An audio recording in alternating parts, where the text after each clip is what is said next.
This is a guide to the hardest Pokemon battle I've ever had to do, and I'm including Cynthia from BDSP.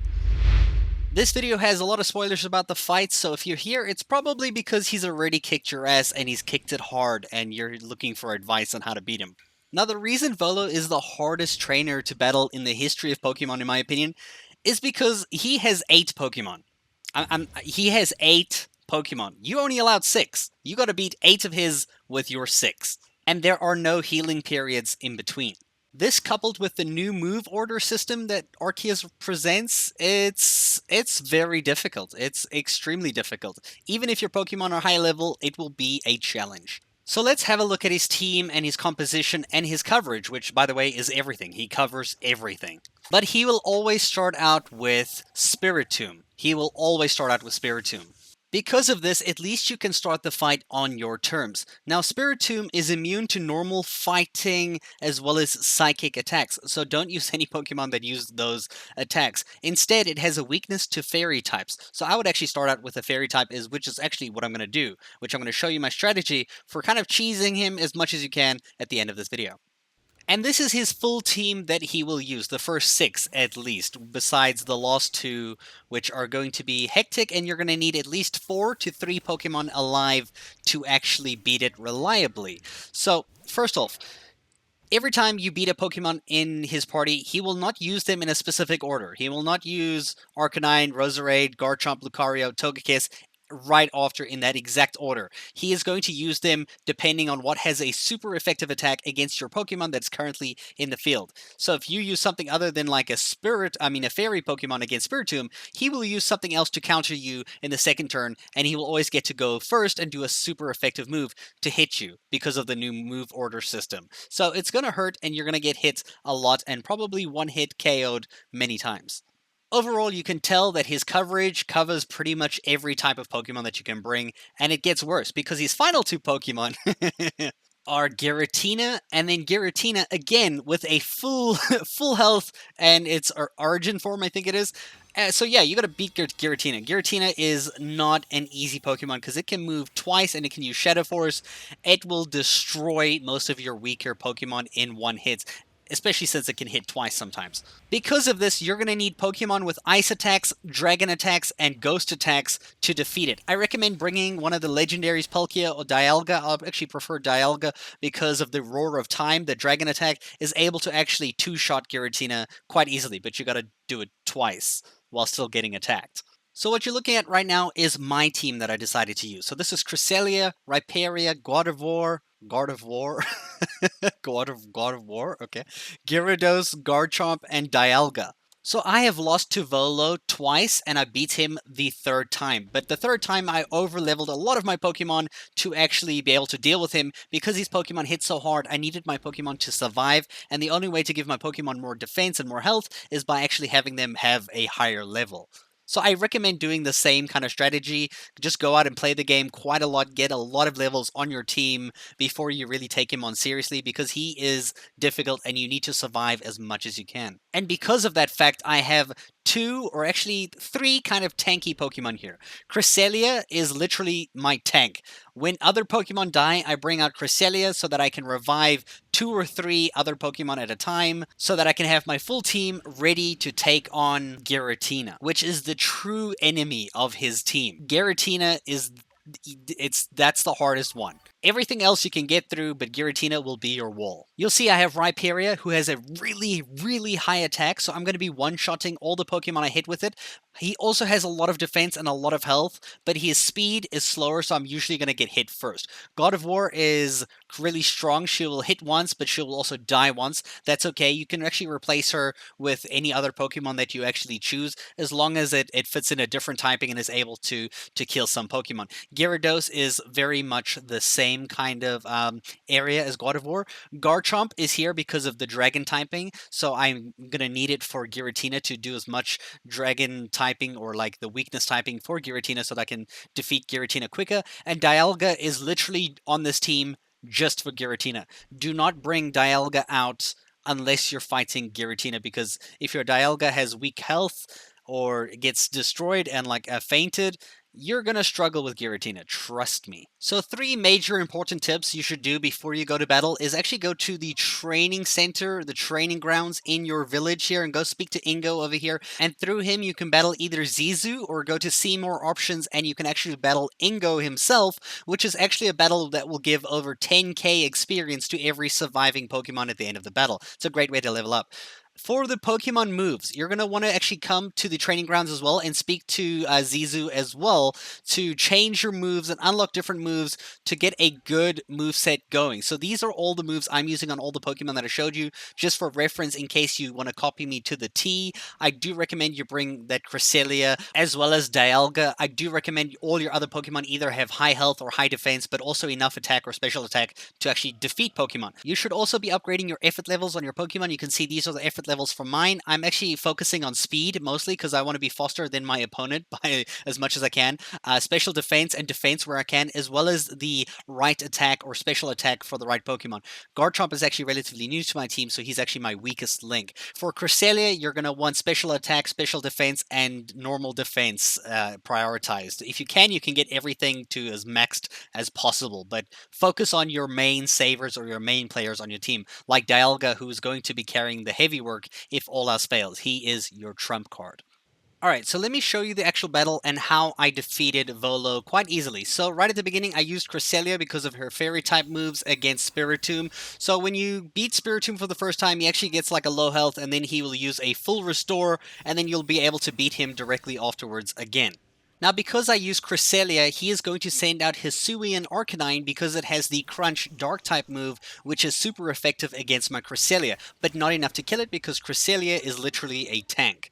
If you don't have Cresselia, you can actually use Blissey or Clefable as alternatives as well, or even additions to your team. So obviously there is no way for me to take on Hisuian Arcanine as Cresselia. It's just a waste of my time and a waste of HP. So I'm going to bring out Rhyperior, who is definitely able to take a hit from Arcanine no matter how strong the Arcanine is, because my Rhyperior is 91. I mean, you can catch an Alpha 1 at a very high level, and then you just use high horsepower and boom, Arcanine is deleted. Now, because of our typing, Volo is going to send out Roserade, who is going to use grass attacks on us, and it's going to hurt a lot. My Rhyperior just lost almost like 300 health in one hit. Now, Rhyperior isn't going to get the job done, so I'm going to bring out God of War, and this is a strategy I'm using to keep Pokemon of mine alive as much as possible. So I use God of War's Psychic attack to take out Roserade in one hit. Now, because of the speed mechanic and the move order, Garchomp's going to come out and he's going to use Iron Head twice in a row because he's just overpowered like that, and God of War doesn't have anything to stand against that, so we lose God of War, and then we swap out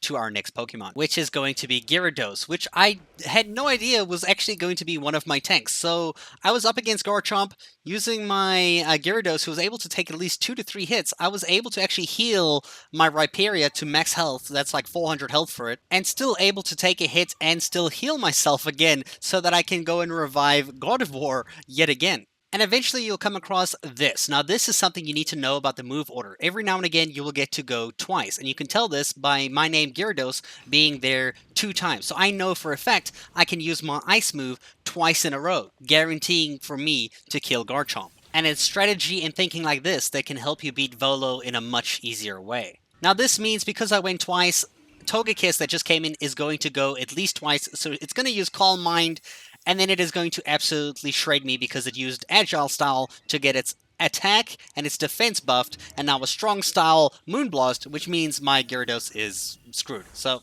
he did his job, and he's gone. And now it's time to bring in a nice, super effective attacker, so I have Electric, Ice, and Rock on my Rhyperior, who is going to take out Togekiss. And because of his massive attack value by default, his Rock Slide was able to one-shot the Togekiss no matter what kind of health or buffs that it had.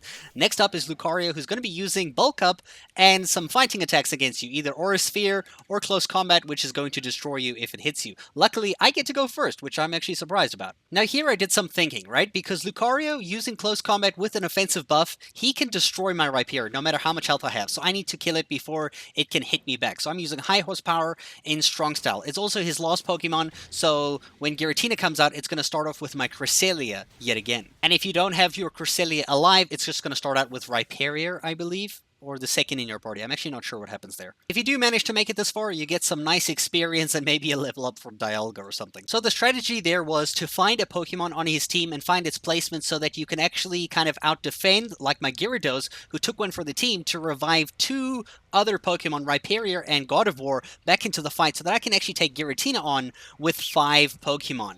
That is your ideal kind of setup. I mean, 5 Pokemon, I knew I had this in the bag. But your ideal setup is if you can actually bring at least 3 to 4 Pokemon for Giratina, you're almost guaranteed to win. So now for Giratina, there's 2 strategies. There's one I've seen online where people try just kind of use Cresselia and out-heal until Giratina runs out of Shadow Force and then only uses Aura Sphere, which most of my Pokemon will actually be able to take that hit except for Rhyperior. But I'm not too worried about that, but I'm using my Lunar Blessing on Cresselia, which is a move you need to use to heal yourself as much as you can, because if your Cresselia is like at least 70% health, it cannot actually be one-shot by Giratina unless it gets a critical hit. You can use this time to revive like Gyarados or to swap to another Pokemon. It's really up to you. What I do recommend though is if you've revived your Gyarados or something, or all your Pokemon, you can start using Moonblast, your Fairy type move, against Giratina because it is super effective against Giratina. It's not going to do a lot of damage, but at least you can keep hitting using Lunar Blessing to heal yourself, and once you have enough health, kind of use another Moonblast against Giratina until you beat it. You can effectively actually beat Giratina with a good Cresselia. Your one biggest problem is Giratina in this first phase gets Obscure, which makes it so that most of your attacks can actually miss,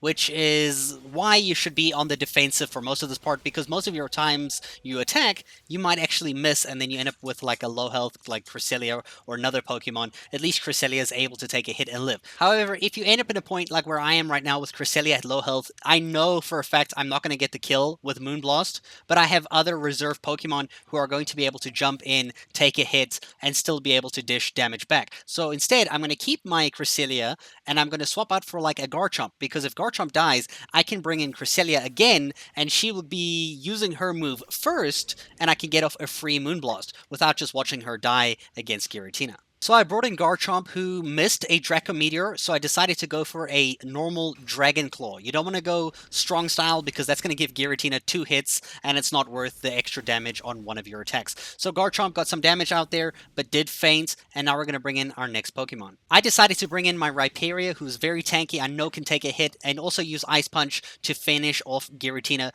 before Giratina is going to hit me. So I'm going to use this in just normal style, just in case, and I do get the kill. Now, the reason I didn't go strong style there is because when Giratina, the new Giratina spawns in, it can actually go against you extra times because you slowed yourself down with strong style. And I don't want Giratina going 3 times against me because that's just too much. If it kills me in 2 times and I bring in a new Pokemon and it kills that one, it's going to suck. It's going to use Aura Sphere here, as well as Earth Power, which is actually going to normally kill you depending on which Pokemon you have here. The only reason I'm alive is because I'm Rhyperior, who has a lot of like beefiness and also is level 91. Now, Rhyperior is a tank, so I don't really need him. He doesn't have any good attacks against Giratina, so I decided to revive Garchomp for the second time so that Garchomp can come in right after Rhyperior dies and do some damage. Now, from this point onwards, I'm actually going to use God of War because she has fairy moves that are super effective, and because she's a fairy type against Giratina, she's going to be able to do some damage, but obviously die after the first hits. She also has a nice speed, so I know that my next Pokemon is going to go first. You could also, at this point, bring in Dialga. As long as you have the first move, you can use Dialga, Roar of Time, then that Giratina will use Shadow Force or something, bring your Dialga to like half health, and then you can use Roar of Time again to defeat Giratina. I'm just doing it a different way. So I used God of War, brought Giratina to half health, sacrificed the God of War, and then I decided to bring out Garchomp to finish the job. Now, I already have this in the bag. I know I can defeat it. I'm going to use a normal style Dragon Claw, which is able to kill Giratina. The reason I didn't go strong style there is because if you do go strong style, Giratina gets 2 moves almost, usually. Which means it could have hit your Garchomp, and then your Garchomp swaps out for Dialga, and then it's going to hit your Dialga first before your Dialga can attack. And that means your Dialga needs to kill it in its last remaining attack. And that's essentially how I was able to beat Volo. I hope you guys enjoyed the video.